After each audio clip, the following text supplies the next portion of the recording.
about your love, something about your love changes everything, changes everything. Something about your love, something about your love changes everything, changes everything. Something about your love, something about your love changes everything. You turn my morning into dancing, you turn my morning into dancing.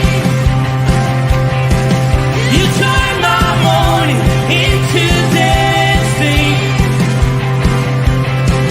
You turn my morning into dancing. You turn my morning into dancing. Something about your love, something about your love changes everything.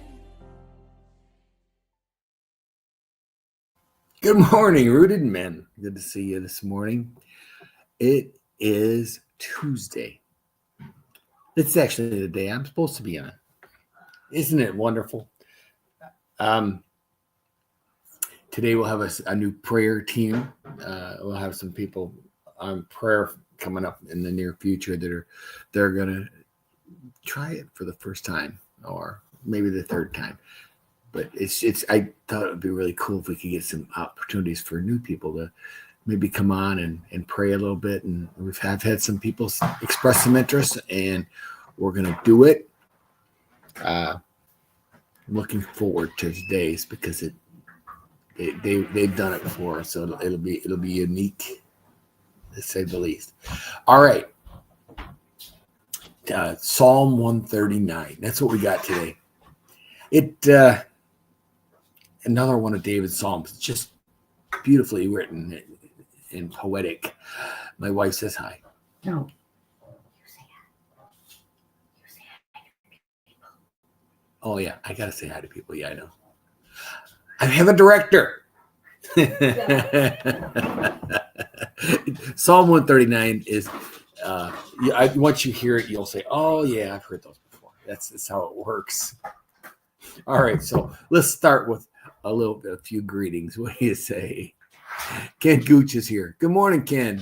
Good morning, fellow brothers in arms. Chuck B says hi. Shalom, gentlemen. Chris Connolly, good morning. And Bert Ridge, Annie. I love it. Good morning, gentlemen. Nobody ever calls me gentlemen. It's kind of awesome. All right.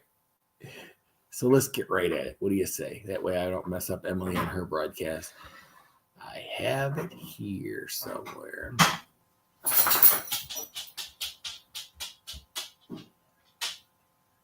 Yeah, that'll work, right? Search me, O God, and know my heart.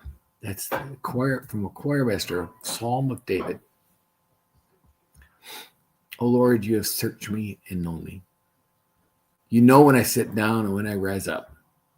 You discern my thoughts from afar.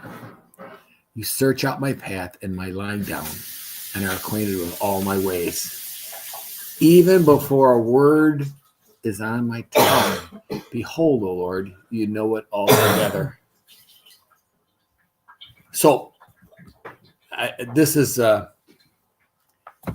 if anybody knows Kenny on Saturday mornings,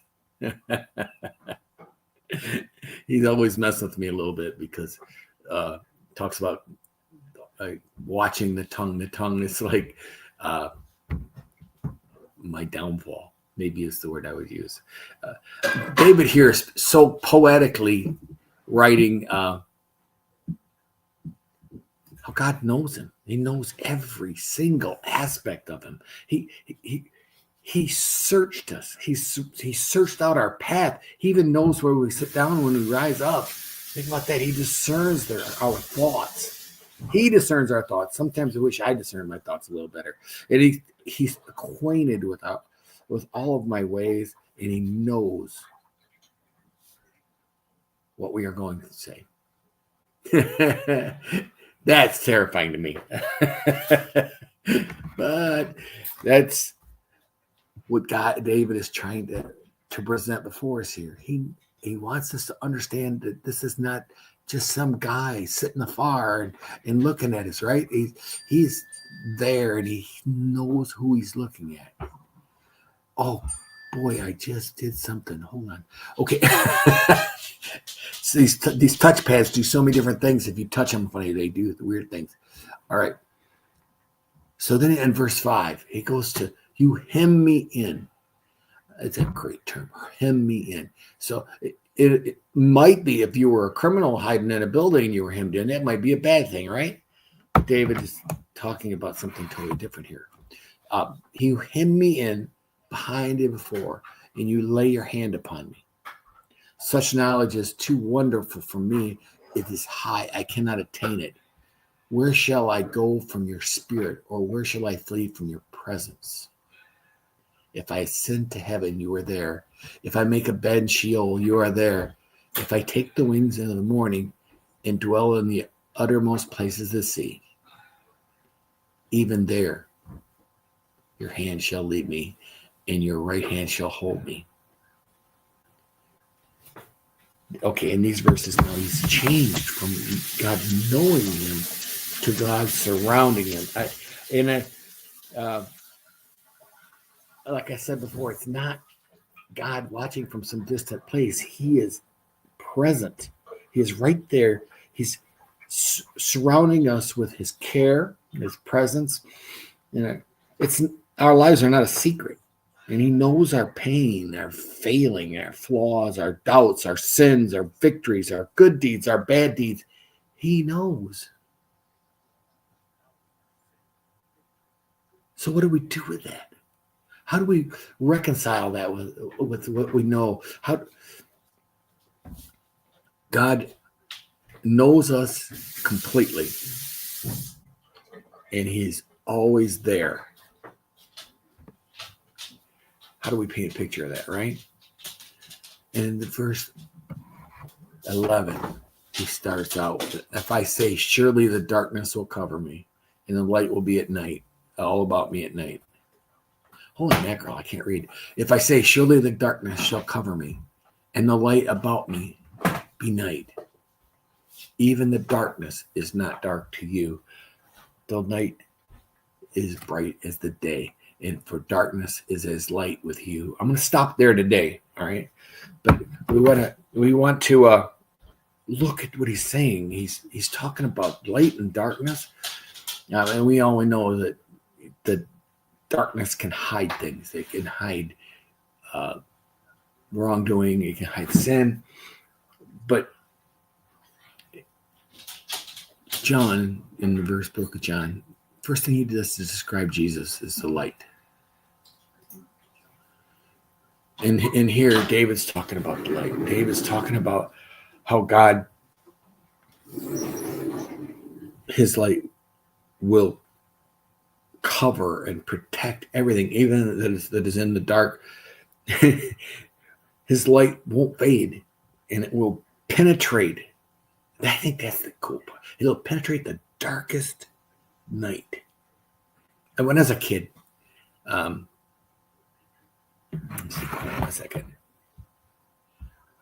Let's see if I can cut that. I don't think we need the scriptures anymore.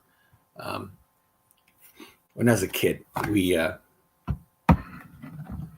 went out west, and we did some caving.